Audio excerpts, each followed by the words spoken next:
So, we are going to see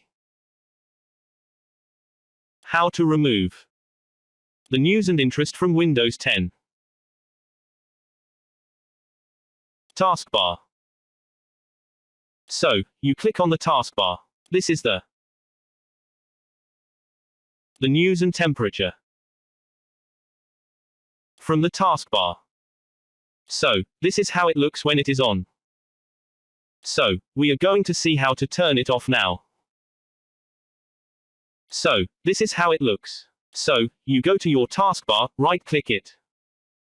Go to News and Interest, click on it, from the drop-down menu, click on Turn Off. So, that's how to turn off. Now, it has been turned off. As you can see, it is no longer there. So, that's how to turn off. Thank you for watching.